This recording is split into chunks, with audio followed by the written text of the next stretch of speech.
ప్రార్థన చేసుకుని దేవుని యొక్క వాక్యం పడదాం. సర్వోన్నతుడా జీవాధిపతి కృపామయుడా మా తండ్రి మీ నామాలు పొందనాలు అయ్యా.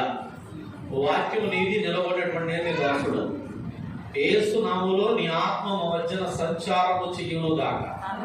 అయ్యా ఆరాధనకు వాక్యం వినేటువంటి ప్రభు మనస్సుకు ఏదైతే ఆటంకంగా ఉందో అయ్యా యేసు నామములో దాన్ని తొలగిస్తున్నాం. నీ వాక్య స్నానం అందించండి అయ్యా. మీ వాక్యము చేత కడగబడాలి, అలా మీరు వాడుకోవడం అయ్యా. నన్ను కూడా ప్రభు పూర్తిగా మీ చేతులు తీసుకున్నాయి యేసు నామములో అడుగుతున్నాం తండ్రి, ఆమేన్. దేవునికి స్తోత్రం, హల్లెలూయా. ఇవాళ ఒక ప్రత్యేకమైన మాట ఇక్కడ నేను తెలియపరచాలని ఆశపడుతున్నాను. మన వారు ఏం చెప్పారంటే మీతో పొట్టు ఏమైపోతుందని చెప్పాను, మీతో పొట్టు ఎగిరిపోతే గింజలు దేవుని యొక్క సన్నిధిలో నిలబడదు. అంతకుముందు వారు ఏం చెప్పాను నేను అంటే సంఖ్య ముఖ్యమా నాణ్యత ముఖ్యమా అని మాట మనం మాట్లాడుకున్నాం. సంఖ్య కావాల్సింది, నాణ్యమైనటువంటి వారు దేవుని కొరకు కావాలని మనం మాట్లాడుకున్నాం. ఈ రోజు ఒక ప్రాముఖ్యమైనటువంటి విషయాన్ని మీతో చెప్తానికి ఇష్టపడుతున్నాం. వినండి, శ్రద్ధ కలిగి వినండి. వీడియో రన్ అవుతున్నా సరే మీరు వినకపోతే మనం పిలుస్తారు డౌట్లే.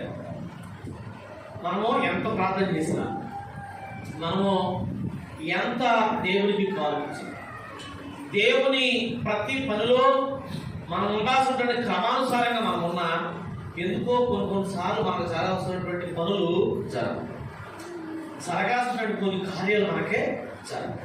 లేదా కొన్ని గొడ్డ విషయాలు ప్రభా ఈ విషయంలో కార్యం చేయవా అని మొరపెడుతుంటే దేవుని దగ్గర మనకు సరైనటువంటి సమాధానం రాదు. లేదా కొన్నిసార్లు ఏమవుతుందంటే మనం అన్ని బాగానే ఉన్నాం అని అనుకుంటున్నాం, కానీ ఒక్కోసారి ఏం జరుగుతుందంటే మనం చాలా ఇబ్బందికరమైన పరిస్థితులకు వెళ్ళిపోతూ ఉంటాం. అసలు ఎలాంటి ఇబ్బంది ఎందుకు జరుగుతుంది, లేదా ప్రార్థనకి జవాబు ఎందుకు రావట్లేదు, లేదా మనం జరగాల్సినటువంటి కార్యాలు ఎందుకు జరగట్లేదు అనే దానికి ఒక చిన్న విషయాల మీద చెప్తాను. అనేకమైన విషయాలు ఈ విషయం మీద మనం మాట్లాడుకున్నాం, కానీ ఈ రోజు ఒక విషయాన్ని నేను మీకు దేవుని యొక్క వాక్యం చూపిస్తాను. సమూయేలు 2వ గ్రంథం దేవుని యొక్క వాక్యం, సమూయేలు 2వ గ్రంథం దేవుని యొక్క వాక్యం ఉంది 21వ అధ్యాయం.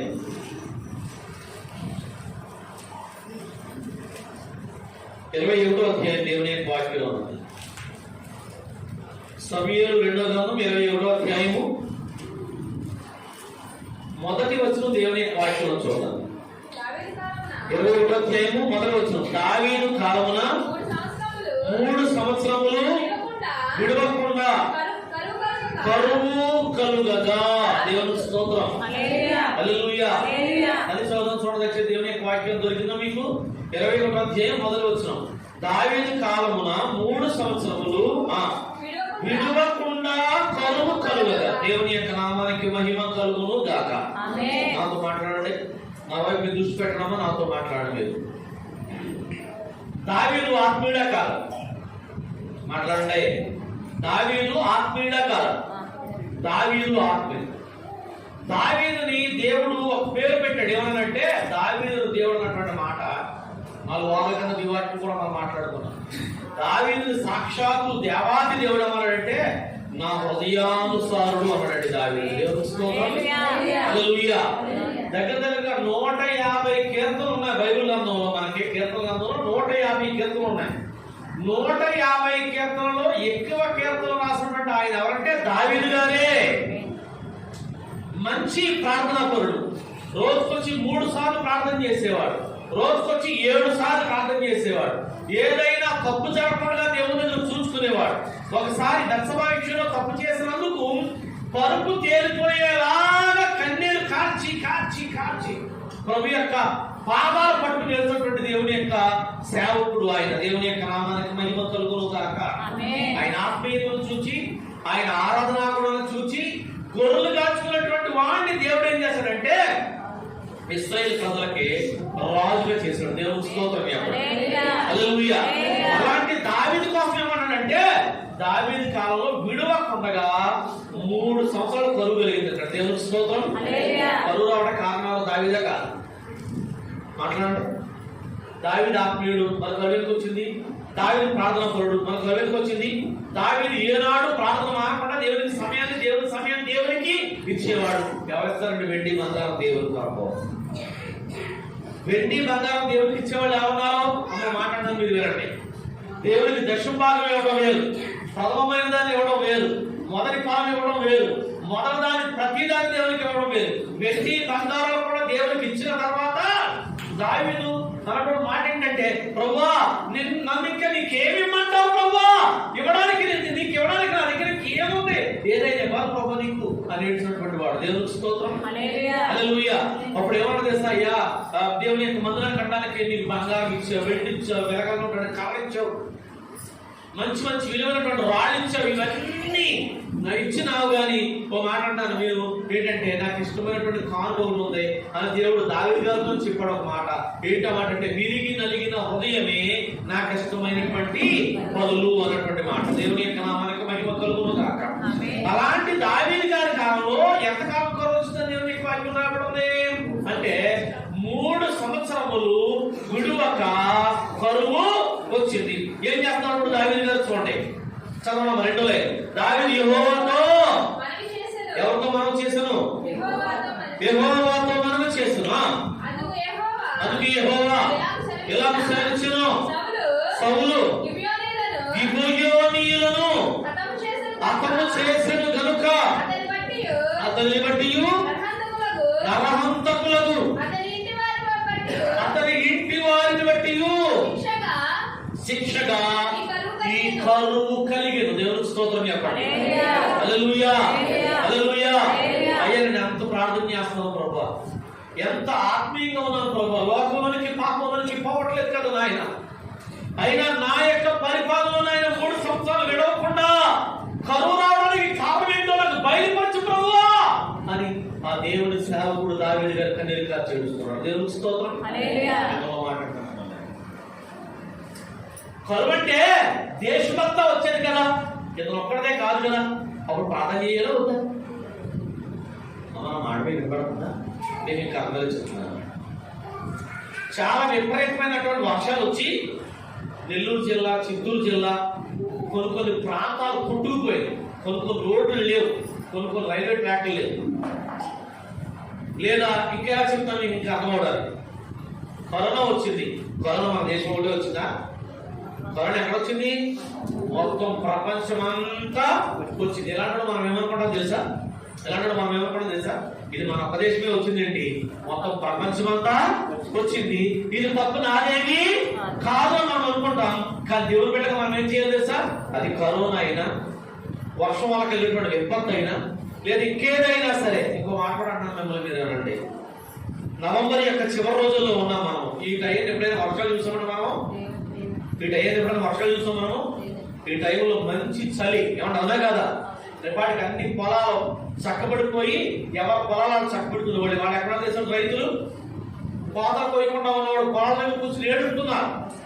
కోతలు కోసినవాడు ధాన్యములు కొనుక్కోవడానికి ఆ మిల్లుకి ఇంకా దానికి పర్మిషన్ లేక రోడ్డు మీద వేసుకుని ఇంట్లో పెట్టుకోవడానికి ఖాళీ లేక, ఆ వర్షం పడతాది ఏమని చెప్పి ఒడ్లు తీయలేక ఎత్తలేక ఏడుతున్నారు చాలా మంది. దేవుని బట్టి మనం ఏం చేయాలి తెలుసా? ఇప్పుడు మేము అంటున్నాను వినండి, అదేంటి ఆడవాళ్ళ కూడా నాకు సంబంధం ఏంటి, కరోనా ప్రపంచం వచ్చింది నాకు సంబంధం ఏంటి, లేదా వాతావరణం అంటే అవును ఒక జిల్లా వచ్చిందా, దగ్గర 4-5 జిల్లాలు వచ్చాయి అది అనుకోకూడదు. దేవుని బిడ్డలో ఏం చేయాలి తెలుసా? ప్రభు ఈ విపత్తు రావడానికి కారణం ఏంటో ఆయన నువ్వు నాకు బయలుపరచు ప్రభు అని ప్రార్థించాలి. దేవుని స్తోత్రం. ఇదేంటో నా తప్పేంటో నేను చేశాను, ఇంకెవరైనా చేస్తారో ఆయన, ఈ తప్పు వల్లే మాకు శిక్ష వేస్తుంది. అయితే ఈ శిక్ష రాకుండా ఉండడానికి నేనేం చెయ్యాలో నాకు నువ్వు బయలుపరచు ప్రభు అని కన్నీరు కార్చేటువంటి వారిగా మనం ఉండాలి. దేవుని స్తోత్రం, హల్లెలూయా. దేవుని యొక్క నామానికి మహిమ కలుగును గాక. మాట్లాడినా మీతో రండి, మనం నవంబర్ నెలలో ఉన్నాం. ఈ ఒమిక్రాన్ అనేటువంటి ఈ 3వ డిసీజ్ లేదా థర్డ్ వేవ్ చాలా ప్రమాదకరమైన. ఎప్పుడో వచ్చేదాకా కాకుండా దేవుని బిడ్డలు ఏం చేయాలి ఇప్పుడే? నాకేమవుతుందో స్టార్ట్ అయిపోతుందని జాగ్రత్తగా ఉండండి, మాస్క్ పెట్టుకోండి, శాంతం తీయండి, మామూలుగా చేసేవే. కానీ అంతకంటే ముందు క్రైస్తవులు చేస్తున్న పని చేసా మోకరించి, అయ్యా ఈ విపత్తుకు కారణం ఏంటున్నాయి, ఎవరో ఈ విపత్తు కలుగుతున్నాయి. దావీదు అలా ఏడ్చాడు, దావీదు అలా కదిలి కాల్చాడు. దావీదు తన కోసం తాను మాత్రమే ప్రార్థన చేసుకోవడం కాదు, కానీ నా దేశం అంతటికి కరువు కలగడానికి కారణం ఏంటి నాయన అని దేవుని దగ్గర కన్నీరు కార్చి ప్రార్థన దేవునికి స్తోత్రం. క్రైస్తవులకు ఉండాల్సినటువంటి ఒక ప్రాముఖ్యమైన గుణం ఏంటంటే ఎదుటి వారి కోసం ప్రార్థన చేసేటువంటి గుణము మనకు ఉండాలి. ఈ పద్ధతి మనకు నేర్పించిన ఆయన ఎవరో మాట్లాడారు. ఈ పద్ధతి మనకు నేర్పించిన ఆయన ఎవరో అంటే సాక్షాత్తు యేసు క్రీస్తు ప్రభువు వారే ఈ పద్ధతి మనకు నేర్పించాడు. దేవునికి స్తోత్రం. ఎలా ప్రార్థన చేశాడండి యేసయ్య? శిలువలో ఉన్నప్పుడు ఆయన కోసం ప్రార్థన చేసుకోకుండా నా చెప్పడానికి ప్రార్థన చేశాడు. మీరు ఏమి చేస్తున్నారు? మీరు ఎదురు కనుక వీరిని అయ్యా పేతురు లేవండయ్యా, శిష్యులారా లేవండయ్యా, ఇదిగో సాతాను పట్టుకుని గోధుమల వల్లే చలించను కోరుకోలేను, నేను మీ కొరకు వేడుకొనుచున్నాను, మీరు లేచి మీరు కూడా ఇదిగో శోధనలో ప్రవేశించకుండా ఉండేటప్పుడు ప్రార్థన చేయాలి. నేను ఎవరి కోసం ప్రార్థన చేశాను? మీకోసం. మీరేం చేస్తారు? మీరు నిద్రపోతారు పడుకుని. క్రైస్తవుడు ఉండాల్సినటువంటి ముఖ్యమైనటువంటి గుణమైన తెలుసమ్మా? అమ్మా మీ అందరికీ అయ్యా మీ అందరికీ నా రెండు చేతులు జోడించుతున్న మాట ఏంటంటే మీ అందరికి వందలు చెబుతూ గట్టిగా ప్రార్థన చేయండి. ఇంట్లో ఏకాంత ప్రార్థన నేర్చుకుంటాం. మా పాస్టర్తో ఈ మాట చెప్పాం, మాకు అయిపోయింది అన్నట్టుగా మీరు ఉండకండి. చెప్పండి, నేను ప్రార్థన చేస్తాను. ప్రార్థన కూడా ఎలా చేద్దాం చేస్తాను? మీకోసం నమ్మకంగా ప్రార్థన చేస్తాను. ఈ మాట కూడా చెప్తాను. ఎలా ప్రార్థన చేస్తాను? మీకోసం నేను నమ్మకంగా ప్రార్థన చేస్తాను. కానీ మీరేం చేయాలి సార్? మీరు కూడా దేవుడి దగ్గర కన్నీరు కాల్చి ప్రార్థన చేసేటువంటి వారిగా మీరు ఉండాలి. దేవునికి స్తోత్రం. మీ కన్నీరు మీకు దీవెన, మీ కన్నీరు మీకు ఆశీర్వాదం. మీ కన్నీరు ద్వారా దేవుడు ఏం చేస్తాడు తెలుసా? నీకెందుకు ఈ ఇబ్బంది కలిగిందో, నీకెందుకు ఈ బలహీనత వచ్చిందో, నీకెందుకు ఈ సమస్య వస్తుందో వాటిని దేవుడు నీకు బయలుపరిచే దేవుడుగా ఉన్నాడు. దేవుని యొక్క నామానికి మహిమ కలుగును గాక. దావీదు మోకరించిన ఆయన నా కర్ణా కాలంలో, నా పరిపాలనలో ఎంత విపరీతమైనటువంటి కరువు రావడానికి గల కారణం ఏంటి ఆయన నాకు బయలుపరచు ప్రభువా అని ప్రభు యొక్క సన్నిధానం ఆయన ప్రార్థన చేసినప్పుడు దేవుడికి చెప్తున్నాడు. చదువుతాడు దేవుని యొక్క వాక్యంలో నుండి. దేవుడికి చెప్తున్నాడు చదువుతాడు దేవుని యొక్క వాక్యంలో నుండి. అదేనమ్మా 21వ అధ్యాయము మధ్యలో చదవండి. చదవండి. సౌలు గిబియోనీయులను హతము చేసెను కనుక. ఎవరిని హతము చేసెను కనుక? మాట్లాడు. ఎవరిని హతము చేసెను కనుక? సమూయేలు 2వ గ్రంథం 21వ అధ్యాయము మధ్యలో వచ్చి సౌలు గిబియోనీయులను హతము చేసెను కనుక అతన్ని బట్టి నరహంతకులైనటువంటి అతని ఇంటి వారిని బట్టి శిక్షగా ఈ కరువు నీ దేశం అంతటికీ కలిగిందని ప్రభు చెప్తున్నాడు. దేవుని స్తోత్రం చెప్పండి. హల్లెలూయా. పాపం ఎవరు చేశారు? మాట్లాడండి. దావీదు చేశారు ఆ పాపం? అయ్యా పాపం ఎవరు చేశారు? సౌలు చేశాడు పాపం. దావీదు కంటే ముందున్నటువంటి రాజు, అమ్మ వినాలి, దావీదు కంటే ముందున్నటువంటి రాజు ఏం చేశాడు సౌలు అంటే విగ్రహాధికులైనా సరే గిబియోనీయులు ఏం చేయకపోయినా సరే వాళ్ళని చంపాడు. వాళ్ళని చంపుతుంటే దేవుడు ఏమన్నా చేశా? అయ్యా విగ్రహాధికులు అయితే అయ్యారు, నీకేం హాని చేయలేదు, అయినా సరే నువ్వు వాళ్ళని చంపుతున్నావు కాబట్టి వాళ్ళ యొక్క మరణాలను బట్టి నిన్ను నీ దేశమును నేను శపించుచున్నాను. దేవునికి స్తోత్రం. హల్లెలూయా. దేవుని నామానికి మహిమ కలుగును గాక. రెండు చేతుల పైకి దేవునికి స్తోత్రం చెప్దాం. హల్లెలూయా. హల్లెలూయా. చాలా మందికి తెలియక, చాలా మందికి అర్థం కాక ఏదో పెద్ద గొప్పోళ్ళలాగా, మనం ఏదో పెద్ద తీర్పల్లాగా ఇలా చెప్తే మీకు అర్థమవుతుందని చెప్తున్నారు కదా. మనం ఏదో పెద్దవాడి ఫ్యామిలీ లాగా వెళ్ళిపోయి ఎదరున్నవాడికి తీర్పులు చెప్పేస్తా ఉంటాం. తీర్పు కూడా ఎలా చెప్తా తెలుసు? మనం చెప్పే తీర్పు రూపాయి తీసుకునో లేకపోతే ఏదో కూడి కోసం మాట్లాడు ఓ కుటుంబాన్ని మనం బదలు చేస్తాం అనుకోండి, దాని ప్రతిఫలం మనం పొందుకుంటాం. తెలుసు మీకు ఈ సంగతి? మనం హాని కలిగించే ప్రతి దాని యొక్క పాపాన్ని మన మీద పడుతుంది. సంగతి గమనించాలి. నా భార్య కదా నేను పుట్టిన పడుతుంది ఎక్కడ పోతే అని అనుకుంటుంటే ఆ కన్నిటిని కూడా దేవుడు నా భార్య కదా ఏం చేస్తుంది నాతో ఉండకపోతే నేను ఎలాగే తాగుతానంటే ఆ భార్య ఏడుస్తుంది. ఆ భర్త కావాలి. కొన్ని నెలలు ఒప్పుకోకుండా ముద్దులు పెట్టకుండా ఉన్నటువంటి పాపాలు ఉన్నాయి మన దగ్గర. ఉన్నాయి లేవా? ఓ మాట నమ్మేమో లేదా? యథార్థంగా ఒప్పుకుందాం. మనం మన ఊళ్ళో ఈ పక్క నుంచి ఆ పక్క అందరూ ప్రభువు నమ్ముకున్న వాళ్ళు అందరూ దేవుని యొక్క నామానికి మహిమ కలుగును గాక. అందరూ కూడా దేవుని యొక్క నామానికి మహిమ కలుగును గాక. రెండు చేతుల పైకి చెప్పండి. పక్క నుంచి ఆ పక్క ప్రభువు నమ్ముకున్నాడు అంటే సంతోషమే కాదా? అందరూ పాపానికి దూరంగా ఉన్నారమ్మా. ఈ మాట మాట్లాడుకుందాం. అందరూ కూడా పాపానికి దూరంగా ఉన్నారా? పాపం అంటే ఎక్కడో వ్యభిచారం దగ్గరకు, ఎక్కడో నరహత్య దగ్గరకు మీరు వెళ్ళిపోకండి. పాపం అంటే మీ నోటి మాటలు కూడా అవునా కదా? దేవుని వాక్యంలో మాటల కోసం చక్కని వాక్యం రాబడింది. కత్తిపోటు వంటి మాటలు గలవారు కలరు అన్నారు దేవుని వాక్యం. ఏ మాటలు గలవారు కలరు? కొంతమంది మాట్లాడుతుంటే వాళ్ళ పొడవక్కలో నిజంగానే కత్తెట్టి నిజంగా వాళ్ళ మాటలే మనుషుల్ని పొడి చేస్తా ఉంటాయి. అందుకే చూడండి, కొంతమంది ఏమంటే సార్ ఆడన్న మాట అంటే నాకు గుండెల్లో పెట్టుకోవాలండి. ఆ మాట అంటే కారణం ఏంటి అంటే ఆ మాట అంత గట్టిగా తగిలింది. మీకు అర్థమవుతుందన్నమాట. దేవుని స్తోత్రం. హల్లెలూయా హల్లెలూయా. అతను వడ్డీలకు డబ్బులు ఇస్తున్నాడు. ఒక అతను వడ్డీలకు డబ్బులు ఇస్తున్నాడు. డబ్బు వడ్డీ చాలా తక్కువ అన్నమాట. 10 రూపాయల వడ్డీ. నోటికి ఎంత? 10 రూపాయలు. తక్కువ వడ్డీయే కాదా? బాగా తక్కువ. బ్యాంక్ అంటే తక్కువ కదా. ఇచ్చేటప్పుడు బాగా ఉంటుంది, తీసుకున్నప్పుడు కూడా బాగానే ఉంటుంది. కానీ దాని యొక్క ఆ వడ్డీల వల్ల ఆటల వల్ల ఏం జరిగిందంటే ఆ ఇంట్లో ఆ పిల్లలిద్దరు మగపిల్లలిద్దరు ఇద్దరికి కూడా సరిగా పొడవుతారు. సరైనటువంటి తిరిగి ఎకరాలు ఉన్నాయి, మంచి ఇళ్ళు ఉన్నాయి, పిల్లలతో తెలియదు. అప్పుడు నీ వడ్డీ డబ్బులు ఏం ఉపయోగపడతాయి? నీకు ఏం దీవెనగా మార్చబడతాలే? ఒక అతను ఇంట్లో ఉన్నటువంటి ఆమెని చాలా నీచంగా, చాలా కించపరిచేలా మాట్లాడాడు. చాలా నీచంగా నువ్వు పెద్ద పాపాత్మురాలుగా మాట్లాడాడు. ఆవిడేం తెలుసా? ఆ భర్త అలా మాట్లాడుతుంటే ఆ భర్త ఏమి అనక నేను నిజంగా అంత పాపాత్మురాలా అనే భయంతో అతను ఏం తెలుసా? బాధపడింది నిద్రపోయే తర్వాత తెల్లవారుజామున 2-3 అప్పుడు మన దగ్గర కిరసనం కూడా ఉండేది. ఆ కిరసనం తీసుకుని మేనేసేసుకుని రికార్డు చేసి కాలిపోయింది. 3 రోజుల తర్వాత కాలిపోయిన తర్వాత 3 రోజులు కావచ్చాను. ఆ చనిపోయినటువంటి మరణం ఆమెగానే చేసుకుంది. ఎవరైతే ఆ మాటలు అన్నారో అతనికి దాని యొక్క పర్యవసానం తగిలింది. మనం దేవుని బిడ్డలం, అన్ని మేలు చేస్తున్నాము, అన్నీ మనం మంచి చేస్తున్నాము. ఒకసారి మన తప్పులు మన దగ్గర ఏమున్నాయో ఒప్పుకుంటే తప్పనిసరిగా మనకు రావాల్సిన దీవెన ఏ అడ్డు ఆటంకం లేక మనకు వచ్చేస్తుంది. దేవుని స్తోత్రం. హల్లెలూయా. మనలో ఇంకా చాలా మందికి మన పనులు జరగకపోవడానికి కారణం ఏంటంటే, మనం ఇంకా ఆశీర్వాదకరంగా లేకుండా ఉండడానికి కారణం ఏంటంటే, ప్రతిసారి మళ్ళీ జరిగినటువంటిదే మళ్ళీ జరగడానికి కారణం ఏంటంటే, మన తప్పులు మనం దేవుని దగ్గర ఒప్పుకోకపోవడం, మన తప్పులు మనం సరి చేసుకోకపోవడం. తెలుసా మీకు ఈ సంగతి?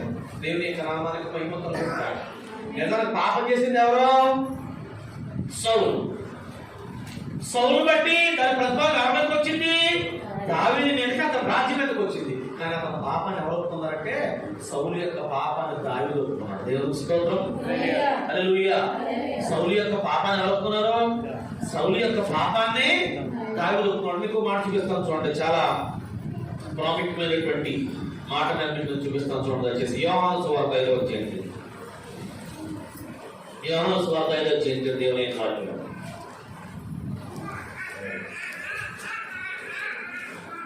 యోహాను సువార్త 5వ అధ్యాయం చూడండి, ఒక విచిత్రమైనటువంటి వాక్యాన్ని నేను చూపిస్తున్నాను. 2వ వచనం దేవుని వాక్యాన్ని చూడండి. యెరూషలేములో గొర్రెల ద్వారము దగ్గర హెబ్రీ భాషలో వ్యత్యాసపడిన కోనేరు కలదు 5 మండపాలు ఉన్నాయంటే. దేవుని స్తోత్రం చెప్పండి. హల్లెలూయా. వ్యత్యాసపడే కోనేరు దగ్గర ఎన్ని మండపాలు ఉన్నాయి? మన మాట మీద కనబడుతున్నా? దేవుని స్తోత్రం. ఎలా చూడండి బైబిల్ తరచు తిరిగినామా, చదివేసాం కదా, ఎలా చూడండి. మీకు అర్థం కావాలి వాకి. నా వైపు ఎలా చూడండి. మధ్యలో కోనేరు అంటే చెరువు ఉంది, దాని చుట్టూ ఏమున్నాయి? 5 మండపాలు ఉన్నాయి. మండపాలు జరుగుతుందా? మండపానికి జరుగుతుందా? దేవుడు ఎలా చెప్తున్నానండి మీకు ఇంకా అర్థమయ్యేది క్లోజ్ గా. ఒక చెరువు ఉంది, వ్యత్యస్త కోనేరు అనేటువంటి ఒక చెరువు ఉంది. దాని చుట్టూ ఏమున్నాయంటే 5 స్వస్థాలు ఉన్నాయనుకోండి. ఇప్పుడు అర్థమైంది బాగా? ఎలా చెప్తే బాగా అర్థం. ఎందుకంటే మనం శ్రీకాలంలో ఉన్న స్వస్థాల కాలంలో మనం ఉన్నాం కదా. ఎన్ని ఉన్నాయంటే 5 ఉన్నాయి. దాంట్లో ఎవరున్నారు అంటే అనేక రోగాలతో ఉన్నటువంటి ఓసకాలు చెందుకున్నటువంటి వారు, రకరకాల రోగాలతో ఉన్నటువంటి వాడు అనేక మంది గుంపులుగా దాంట్లో పడి ఉన్నారు. అయితే అక్కడ జరిగినటువంటి విషయాన్ని ఇక్కడ వాక్యాన్ని మీకు చెప్తాను కదండి. ప్రొద్దున్నే తెల్లవారేసరికి దేవుని యొక్క దూత వచ్చి ఆ కోనేటిలో దిగి నీళ్లు కదులుతున్నాడు.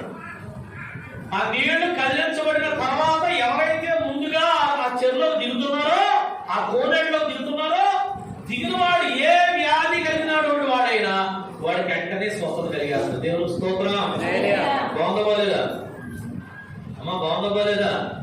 ఇలాంటి కోనేరు చూసి చాలా మంది మనుషులు కోనేట్లో కూడా ములుగుతున్నారు. అన్నారా మీరు? స్వస్థత కాలమే కాదు.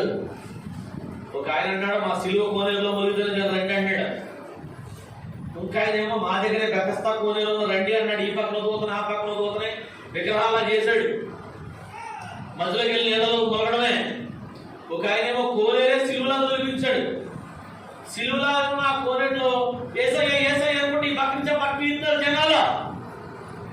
అసలు ఏసయ్యే నీ కోసం రక్తం గారిస్తే ఆ రక్తం దగ్గర నీకు స్వస్థత, ఆ రక్తం దగ్గర నీకు ఆశీర్వాదం, ఆ రక్తం దగ్గర నీకు పాపక్షమాపణ దొరకకపోతే నీళ్ళలో మునిగితే దొరుకుతుందా? నా మాట మీకు అర్థమైందా? అర్థమైతే దేవునికి స్తోత్రం చెప్పండి. అర్థమైంది. స్వస్థ ఎక్కడ దొరుకుతుంది చెప్పండి? యేసుక్రీస్తు రక్తాన్ని బట్ట, కోనేటిలో నీళ్ళని బట్ట? యేసుక్రీస్తు రక్తాన్ని బట్టి. అక్కడ 35 సంవత్సరాల నుంచి ఒక అతను నడవకుండా ఉన్నాడు అంటాడు. ఎన్ని సంవత్సరాల నుంచి? వినాలి 38 సంవత్సరాలండి. ఎలా ఉన్నాడు అతను అంటే చూడండి, సైజు చూద్దాం. అక్కడ 38 ఏళ్ల నుండి వ్యాధి గల ఒక మనుషుడు ఉండేను. యేసు వాడు పడినట్టు చూచి వాడు అప్పటికి బహుకాలం నుండి ఆ స్థితిలో ఉన్నాడని ఎరిగి స్వస్థపడకోరుచున్నావా అని వాడిని అడుగుగా ఆ రోగి, అయ్యా నీళ్లు కదిలించినప్పుడు నన్ను కోనేట్లో దించడానికి నాకు ఎవడు లేడు కనుక నేను వచ్చేసరికి మరి అప్పుడు నాకంటే ముందుగా నేను అతనికి ఉపక్రమించింది. దేవుని స్తోత్రం. రెండు చేతులకు సాక్షి దేవుని స్తోత్రం. ఎన్ని సంవత్సరాలు చూడండి నా కోల్డ్ దగ్గర?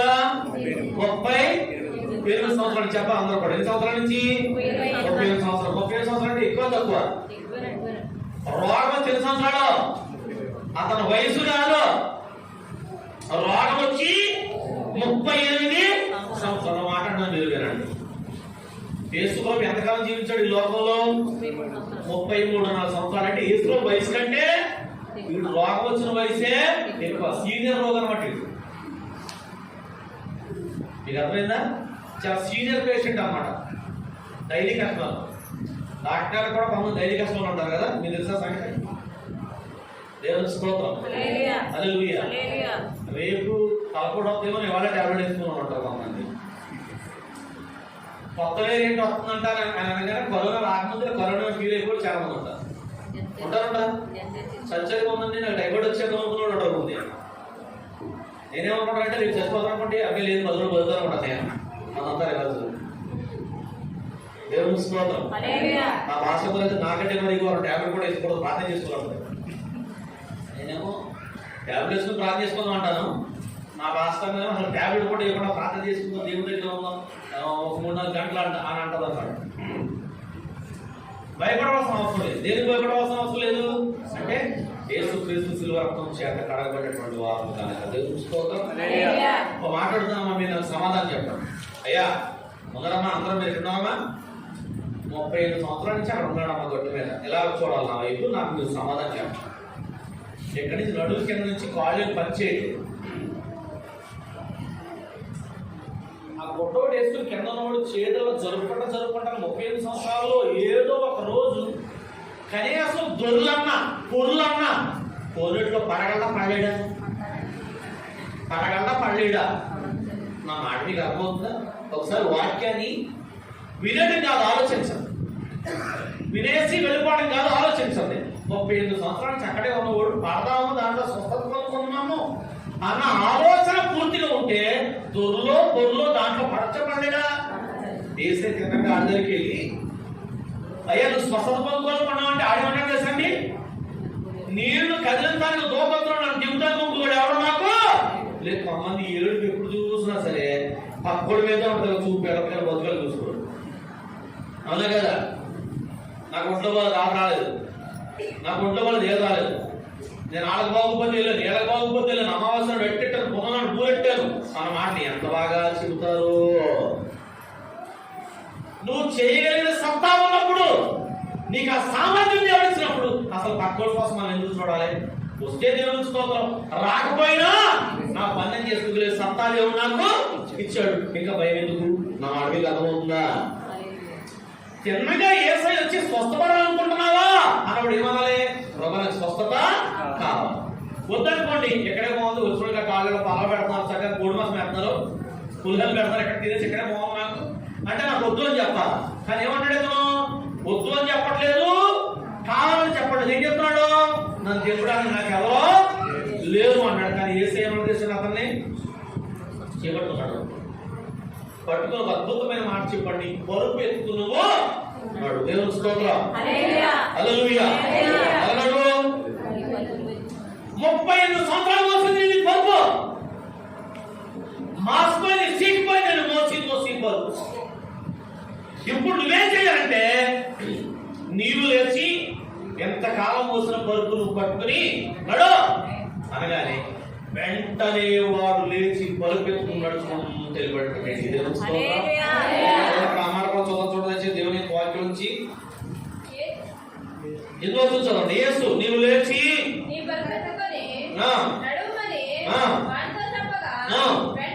వెంటనే స్వస్థత నుండి తన పరుపెత్తుకుని దేవుని స్తోత్రం చెప్పండి కండి. హల్లెలూయా. నువ్వు లేచి నడు అనగానే ఏం చేస్తున్నాడు? పరుపెట్టుకున్నాడు. చిన్నగా నన్ను స్వస్థపరిచింది యేసయ్యా. నేను పేరేం పేరు? యేసయ్యా కాదా? పేరు అనవసరం, వెళ్ళిపోతాయి. వెంటనే నాకు మైలు గుర్తొచ్చింది, వెళ్ళిపోతాయి. ఇంకా వెనక్కి వచ్చి థ్యాంక్స్ అండి కనీసం, అయ్యా నన్ను స్వస్థపరిచిన పొందాలండి కనీసం, అయ్యా నన్ను మీరు లేపాలని నన్ను గుర్తించారండి, ఇంకేం లేక పరుపెత్తుకున్నాడు అనగానే పరుపెత్తుకున్నాడు, వెళ్ళిపోయాడు. మధ్యలో ఆపి శాస్త్రులు పరిచే నేను స్వస్థపరుడు ఎవరా అంటే, నన్ను స్వస్థపరుడు ఎవరు నాకు మంచోడు, వీడు మంచోడు కదా. చాలా మందికి అయ్యగారు మా ఊరు వచ్చేయండి, మా ఇంటికి వచ్చేయండి పిలుస్తున్నాను, నన్ను పిలిచి 500 1000 రూపాయలు వాడు కోసం కానుకెళ్తారు, కానుకోవడానికి పెద్దవాడు అంటీయమ్మ అదమ్మా ఇదమ్మా అని, లేదా మాకు స్పాన్సర్ చేయండి అమ్మా, మా మందిరానికి స్పాన్సర్షిప్ ఇస్తామమ్మా, ఈ సోల్ చెప్పాలి, వెళ్తాం ప్రార్థన వచ్చారు. కానీ నేను ఏమడుగుతానంటే, తప్పనిసరిగా ఒక రోజు ఖాళీ చేసుకుని మా సంఘానికి వచ్చి సాక్ష్యం చెప్పండి అమ్మా, సాక్ష్యాలు బట్టి నా సంగతులు బలపడతారు అని అందరితో చెప్తాను. ఓ మాట దేవుని మహాకృప బట్టి వినపడుతుంది మీకు, మీ మనసులో కలుగుతుంది ఈ మాట. కనీసం వారంలో కొత్తగా వెళ్ళే ఊరు ఏ ఒక్క ఊరైనా మేము తప్పనిసరిగా వెళ్తాం, తప్పనిసరిగా దేవుడు అక్కడ కార్యం చేస్తాడు. కానీ సాక్షి చెప్తారు మాత్రం ఒక్కడు రాడు. నేను నా భార్య కలిసి పిల్లలు వదిలిపెట్టేసి వాళ్ళు వంట చేయకుండా ఆడపిల్లల సంగతి కూడా మేము వదిలిపెట్టేసి, నిజంగా చెప్తున్నాను మీతో, బయట మా ఇంటికి మేము తాళం వేసి పిల్లలు లోపల నుంచి వెళ్ళిపోతారు. మళ్ళీ మా తమ్ముడు వచ్చినా, మా నాన్న వచ్చినా, మా అమ్మ వచ్చినా లోపలికి వెళ్తా లేదు, రావడం లేదు. లోపలే అన్ని వంట చేస్తుంటే బాత్రూమ్ మిత్రులు కంటే లోపలే కాబట్టి పిల్లలు బయటకు రావడానికి లేకుండా తలుపు తాళం వేసి వచ్చేస్తాం. ఇద్దరము మా అమ్మ ఉండిపోయి రాలేను ఎప్పుడు. అంత కష్టపడి బండి పెట్రోల్ పట్టుకుని ప్రయాసపడి వెళ్ళి ప్రాధాన్యత అనుకోండి, సాక్షి చెప్తాను ఒక్కడో వీడు కూడా సేమ్ అదే. నీ సాక్ష్యము సంఘానికి వచ్చేటువంటి అనేక మందిని బాధపరుస్తారు తెలుసా. నా చెప్తూ సాక్ష్యాలు చెప్తుంది తెలుసా, మేలు ఎంత చదువుతుంది ఒక ముక్కలో చెప్పేస్తాం అంతే. ప్రార్థన చేసిన దేవుడు స్వస్థపరచండి, మీరు అందరితో ప్రార్థన చేస్తాడు, మీ అందరూ పొందాలి అయిపోయాడు. ప్రార్థన చేసినప్పుడు దేవుడు స్వస్థపరచండి, ఏం జరిగింది అసలు ఆ మాట చెప్పాలి కదా. ఎంత బాధపడ్డాను, ఈ నాశనం తిరిగాను, యేసయ్య నన్ను స్వస్థపరచాలని చెబితే నీ సాక్ష్యాన్ని బట్టి ఇంకొక విశ్వాసి ప్రభువులోకి ఇంకా బలపడాలి. అవునా కాదా? సాక్ష్యం మనం చెప్పేది ఎలా ఉంటుందంటే తగ్గితే మమ్మల్ని అంటున్నారు, అది మంచిది కాదు. దేవునికి రావాల్సినటువంటి మహిమ ఆయనకి వచ్చి తీరాలి. దేవుని స్తోత్రం, హల్లెలూయా, హల్లెలూయా. నీ కళ్ళెదురుగా ఎన్ని చేపలు, ఎన్ని దెయ్యాలు, ఎన్ని రోగాలు, దేవుని మహా గొప్ప కృప ఈ 4-5 నెలల నుంచి చచ్చిపోయి కూడా ప్రభువు బతికించేస్తారు. మెంటల్ కండిషన్ సరిగా లేదు అంటే వాళ్ళు పిచ్చి తగ్గించేస్తారు ప్రాధాన్యత దేవుడు. అదే పరిస్థితి అర్థమైంది అనుకున్న వాళ్ళు పరిస్థితులు మార్చేస్తాం. దేవుడు ఎంత గొప్ప దేవుడు మనకు దొరికినప్పుడు సాక్ష్యం ఎలా చెప్పాలి అంటే మీరు సాక్ష్యం చెప్తానే ఆలోచన ప్రాధాన్యత ఎవరో మీకు తెలియదు. వెళ్ళిపోయాడు. వెళ్ళిపోతే ఒకరోజు ప్రార్థనకు వచ్చాడు ఈ స్వస్థత పొందుతున్నటువంటి వాడు. యేసు ప్రభు అదే మందిరానికి వెళ్ళాడు. వెళ్ళినప్పుడు యేసయ్యే వాడు గుర్తుపెట్టి, తమాషా ఏంటంటే వీడు యేసయ్య గుర్తుపట్టలేదు. వినపడుతుందా మీకు? వీడు యేసయ్య గుర్తుపట్టలేదు.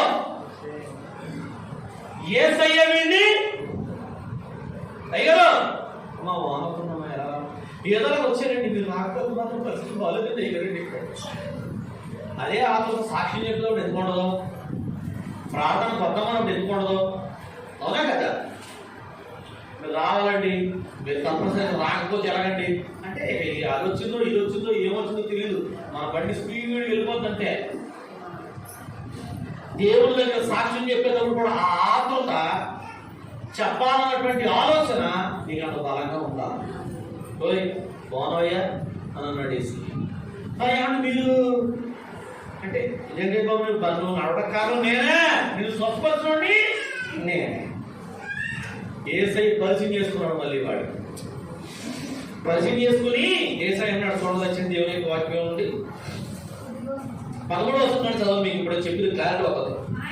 ఆయన ఎవడో స్వస్థత పొందినవాడికి, అబ్బాయి అంత భయంకరమైనటువంటి మాట అండి, స్వస్థత పొందేసుకున్న వాడికి ఏం తెలియదంట, యేసయ్య ఎవరో వాడికి తెలియదు. అంత భయంకరమైన ఏమన్నాడు చూడదచ్చేసి, ఆ చోటు గుంపు కూడి ఉండేది కనుక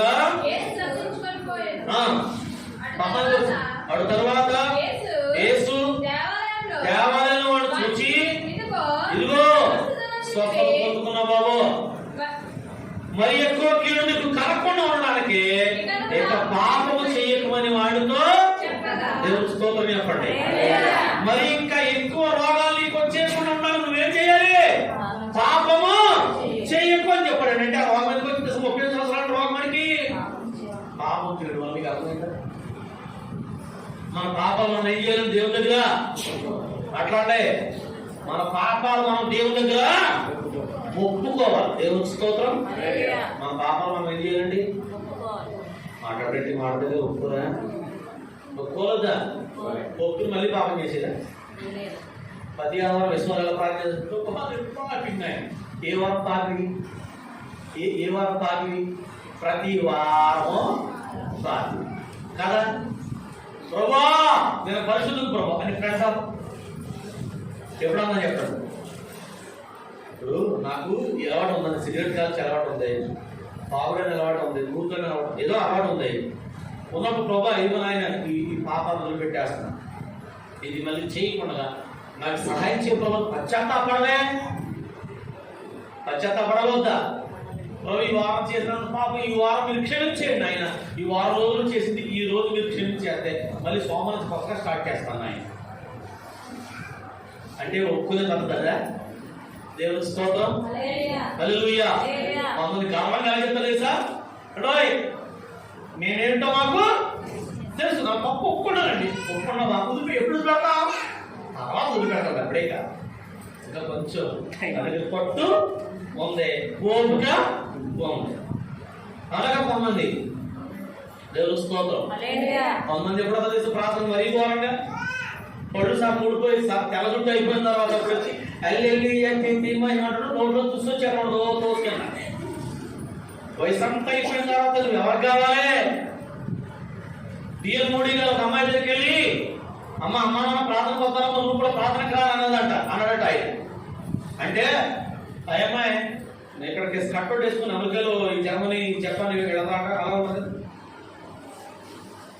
అనుకుని నా వయసు అంతా తెలుసా, నేను 8 సినిమాలు చూడాలి మాట్లాడుతుంటే మాట అనుకుని ఓ టీ బట్ రమ్మన్నాడు. టీ బట్ పక్క వస్తానే అనుకోలేదు, ఓల్డ్ ఏజ్ ఉన్నాడు నాకు అలాగే. ఆ టీ బట్ ఒకసారి పెట్టింది నాకు, ఈ టీ తాగుతా మాట్లాడి తినగాడు. సగం తాగారెడ్డి నాకు ఇప్పుడే ఉందమ్మా టీ నువ్వు తాగారన్నట. అక్క టీయే కదా, తాగొచ్చు కదా, తాగొచ్చు తాగలేదు. ఆ అమ్మాయి ఆ మాట అన్నట, చిచ్చి ఎంగిల్ ఎందుకు తాగుతారంటే ఎంగిలైపోయి నీ బతుకు వేసేకి ఎందుకు ఆలోచించాలి, నువ్వు తిరిగేసి సినిమాలు చికాలు చూసేసి నీ వయసు అంతా నీ ప్రాయం అయిపోయిన తర్వాత దొక్కైపోయిన తర్వాత వేసే దగ్గరికి ముందే వేసే దగ్గర. అప్పుడు ఒకవేళ వద్దామనుకున్నాను నేను, కప్పు టీ ఎలాగైతే వద్దా అన్నావో నోరెట్టినందుకు ఎంగిలైపోయి నీ బతుకు కూడా ఏసైకి అవసరం లేదని చెప్పాడంట.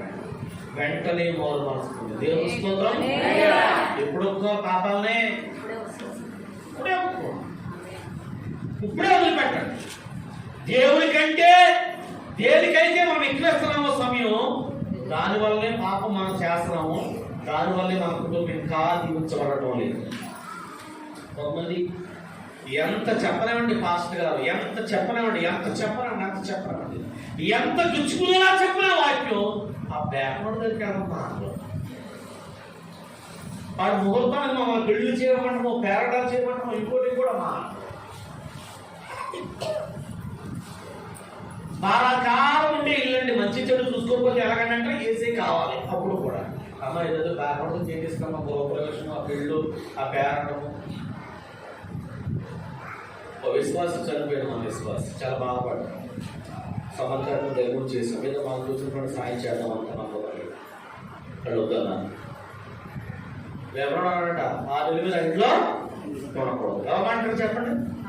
నేనన్నాను అమ్మా ఏ పలదమ్మా నయన పూచి అన్నం ఇంట్లో ప్రార్థన పెడదాం, ఏ కడప ఉండదమ్మా. అయ్యారండి ఎందుకు నలుగురు చెప్పినప్పుడు కూడా మాట్లాడు నలుగురు మాట. పాపం మన మీద ఎప్పటికప్పుడు ఏలుబడి చేస్తాం. తెలుసా మీకు సంగతి? దేవుని స్తోత్రం. హల్లెలూయా, హల్లెలూయా.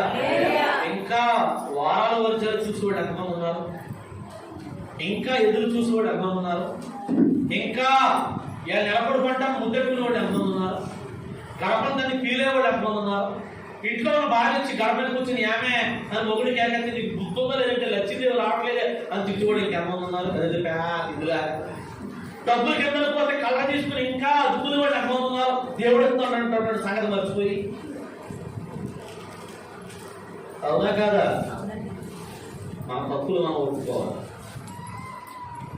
ఎంత పొడుగు సొట్ట నోటట్టు గొప్ప కాల్చేత మీ విశ్వాసం ఎలా పడు తెలుసండి అన్నాడు ఒకడు. ముందు సొట్టమని సరిగా మాట్లాడుతున్నా ఇష్టం అయ్యా, నా విశ్వాసం సంగతి అవచ్చిగా చిరాకు వచ్చి. అదే కొంతమంది మన తప్పులు మనం ఒప్పుకోం, కానీ ఎప్పుడు చూసినా సరే చెప్పండి ఎదరోడు తప్పులు మాత్రం మనకు మామూలు కనబడమాట, తత్వంలోనే కనపడతాయి. మామూలుగా అసలు సౌలు చేసింది తప్పు, కానీ ఒప్పుకోవాలి ఎవరో దావీదు. తప్పు మనం సంవత్సరం యొక్క చివరి రోజుల్లో ఉన్నామా అమ్మా అయ్యా, సంవత్సరం యొక్క చివరి రోజుల్లో ఉన్నాం. తప్పనిసరిగా మన తప్పులు మన దేవుడి దగ్గర ఒప్పుకొని ఎప్పుడైతే విడిచిపెడతావో అప్పుడు సరైనటువంటి ఆశీర్వాదాన్ని మనం కోరుకుంటాం. మనం ఆడపడుతున్న నీకు దేవుని స్తోత్రం. హల్లెలూయా, హల్లెలూయా, హల్లెలూయా. ఒక మాట చదివి ముగించేసుకున్న దేవుని యొక్క వాక్యాన్ని యాకోబు రాసినటువంటి పత్రిక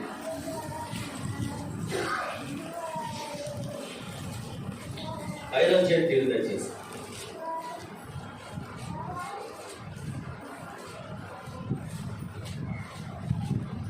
విశ్వాసాలు ఏం చేయాలట చూడదు వచ్చేసి 5వ అధ్యాయం 16 చదువు. అందరూ చదవండి, అందరూ చూద్దాం తల్లి, అందరూ చూద్దాం. దొరికిద్దామా? యాకోబు రాసిన పత్రిక 5వ అధ్యాయం 16 చదవండి గట్టిగా అందరూ. ఏం చేయండి? మీ పాపములు ఒప్పుకోండి. ఏం చేయండి? తర్వాత స్వస్థత పొందినట్లు ఒకరి కొరకు ఒకరు 2 చేతుల పైకి దేవుని స్తోత్రం చెప్పండి. ఎలా చేయడం? ప్రార్థన ఒప్పుకొని వదిలేసి అప్పుడు ఒకరి కొరకు ఒకరు ప్రార్థన. అదే ఎంత ప్రార్థన చేసిన దేవుడు నాకు జవాబు ఇవ్వట్లేదని అన్నావా? అయితే నువ్వు ఒప్పుకోవాల్సింది ఏదో, వదిలి పెట్టవలసింది ఏదో ఇంకా మిగిలి ఉంది. అందుకే ఇంకా నీ మీద సాతాను యొక్క దాడి జరుగుతుంది. నువ్వు పొందుకోవాల్సిన ఆశీర్వాదాన్ని ఇంకా పొందుకోకుండా మనం తప్పనిసరిగా దేవుని దగ్గర ఒప్పుకోవాల్సిన వాటిని త్వరగా మనము ఒప్పుకుని వాటిని విడిచిపెట్టకుండా అసలు రిపేర్ చేయాల్సింది మానేసి, జరగాల్సింది మానేసి, ఇది ఎందుకు జరుగుతుందో అని ఎలా కుదురుతుంది? మీకు మాట చెప్తాను కదండి, దేవుడికి స్తోత్రం. ఈ మాట చెప్పి ముగిస్తాను కదండి. నేను తప్పు చేయడం వల్ల నాకు ఒక శిక్ష దేవుడు వేశాడు. అప్పుడు నేను శిక్షని పడుతున్నాను, అనుభవిస్తున్నాను. ఆ తప్పు ఒప్పుకోకుండా ఏమి అన్నా తెలుసా? ప్రభు 7 వారాలు సరిపోతాను ఆయన అంటే ప్రభు ఏమంటాడు? అనట్లేదా? నా మాట మీద అర్థమైందా? ఒప్పుకోసంటే వాడు ఒప్పుకోవడం మానేసి మళ్ళీ బాధపడ కదా అయ్యో నేను అసలు ఆ మాట అంటే ఎంత ధైర్యం నీకు? వచ్చేది ఎలా అంటావు మాట? అయ్యా నేను అన్నాడు నీకు ఓపర్ అంచెలు పట్టుకుని దేవుడు. కొత్త నిబంధన అయిపోయింది కానీ పాత నిబంధన అయితే ఎప్పటికి చాలా మంది మనము వెళ్ళిపోదు. కృపాకాలంలో ఉన్నా కనుక నీ ప్రతి మాట దేవుడు. కానీ ఇదే దేవుడు సంఘాన్ని ఎత్తబడిన తర్వాత, సంఘాన్ని ఆయన దగ్గరికి చేర్చుకున్న తర్వాత ఆయన గొర్రెపిల్ల కోసం దేవుడు గర్జించి సింహంలాగా వస్తాడు. అప్పుడు నీకు ప్రతి తప్పు ఇప్పుడు ఒప్పుకోకపోతే అప్పుడు నీకు తప్పనిసరిగా శిక్ష తప్పదు. అవునా కదా? నీ ప్రతి స్థితిలో దేవుడు తెలుసు, నా ప్రతి స్థితి దేవునికి తెలుసు. చూస్తున్నాడు ఆయన, వింటున్నాడు ఆయన. నేను చెప్తున్న మాట ఏంటంటే నీ ఆశీర్వాదానికి నీకు జరగాల్సిన తప్పులు జరగకపోవడానికి కారణం ఏమంటే నువ్వే కాదు. మన ప్రతి తప్పులు దేవుడు దొరుకుతున్నా ఒప్పుకున్న వాటిని విడిచిపెట్టాడు. చాలా మంది సేవకుడు జీవనం మాట్లాడినా చాలా బాబు వచ్చారు. అమ్మా 10,116 మాకేమన్నా మీకోసం, మీ ఆశీర్వాదం కోసం మేము ప్రార్థన చేయాలి. ఒప్పుకున్న మాట మానేసి కానుకేమన్నా మీకోసం ప్రార్థన జరుగుతుంది. నా మాట మీకు అర్థమైందా? దేవునికి స్తోత్రం. హల్లెలూయా. అసలు పుండు లోపల నుంచి పుట్టింది, లోపల ఎందుకు పుట్టింది అని ఆలోచించి లోపల దానికి పొందయ్యా, పైన ఉన్న పుండు మారిపోతే చాలు అనుకుంటే సరిపోయిందా?